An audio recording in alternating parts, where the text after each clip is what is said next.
Well, hello, church. It is good to think on and dwell on some of the stuff that we talked about on Sunday.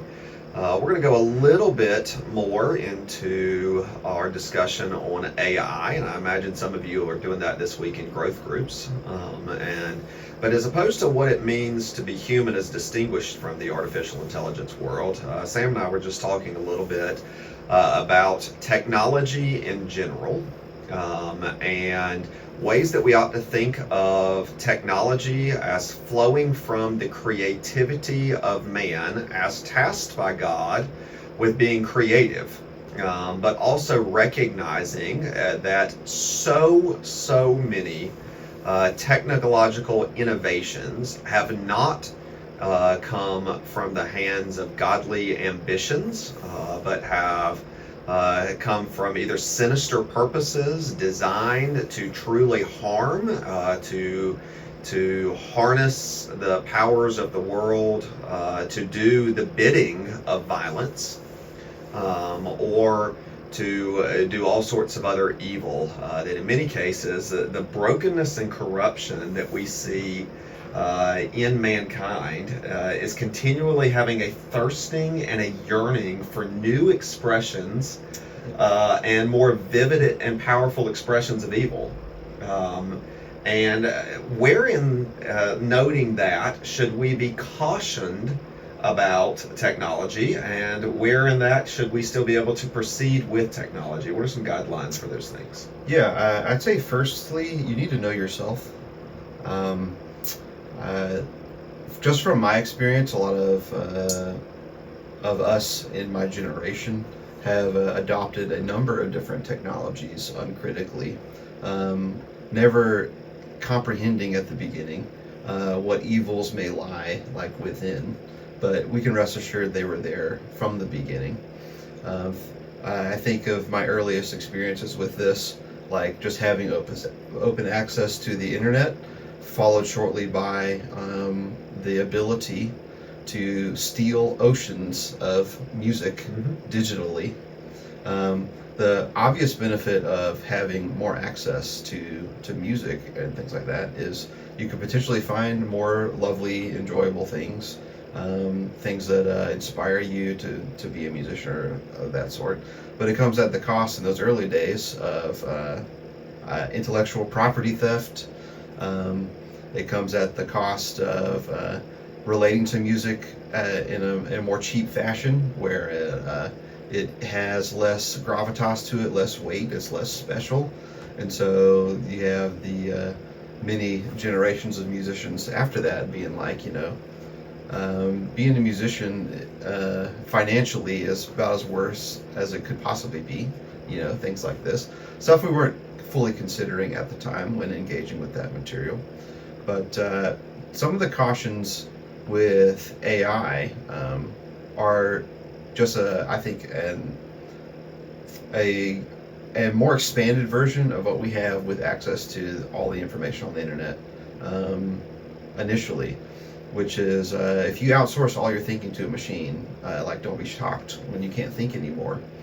And where some of the dangers for, let's say, guys like us who are in, I'll say, information transfer for interpersonal transformation, is to put on the form of a well thought, a good thinker, and have none of the substance, where it'll be pretty easy in short order for someone like me in a position where I say I'm going to go preach the word of God, and I'm like, give me a sermon with 3 points and a poem to begin about the grace of God, and it can spit me out 7 pages of well-articulated English about that material.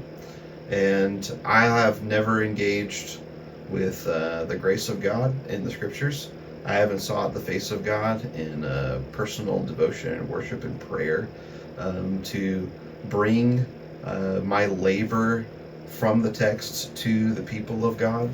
And now you're being shepherded not only in too broad of a sense by not trying to think about who you're preaching to in terms of individuals in your congregation.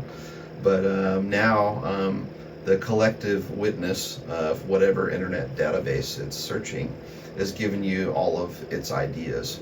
And not only is that, I think, antithetical to pastoral ministry, but that's anti-human. That's anti-covenant beings in relationship with a God who's forgiven their sins and has ordained certain means by which he will shepherd his people. And you're going to see this in academia for certain.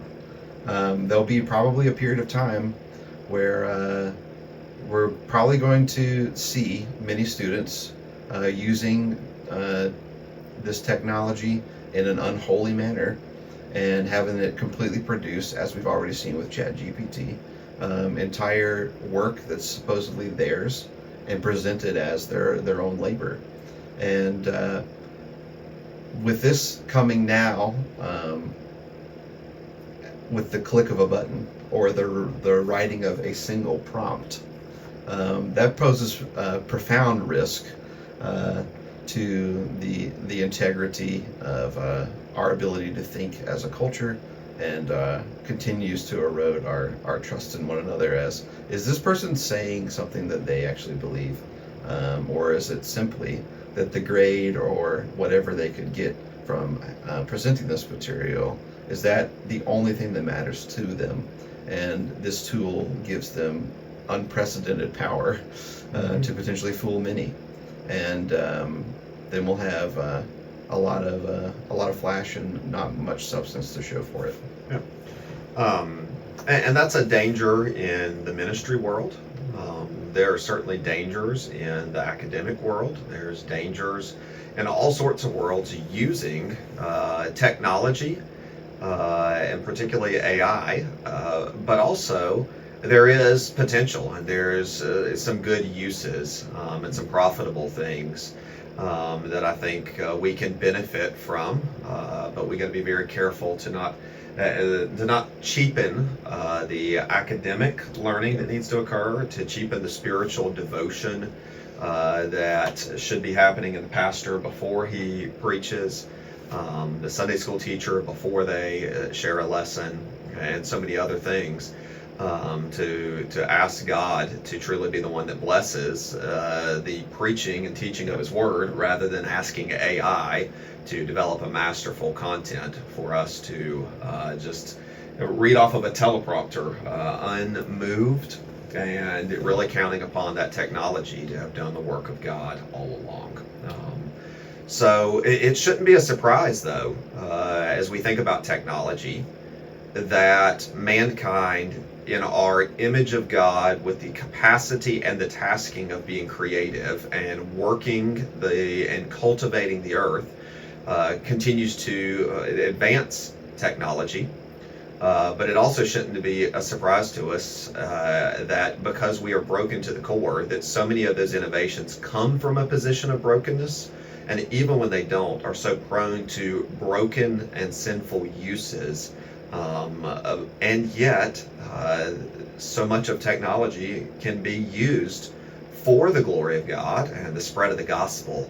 The probably best case in point that we could look at is the printing press and the propagation of the Bible around the world. As I think on technology and even the advent of microchips and stuff. I remember talking with a guy about a decade ago. I think you were with us when he talked about how, back in the day you had to smuggle paper Bibles in, but at this point you're smuggling in microchips that fit underneath your teeth, that you can pull out into countries and that have entirety of not only Bibles on them, but other biblical literature and commentaries for pastors, and all sorts of things that Satan can use technology for evil, and it often occurs due to our brokenness.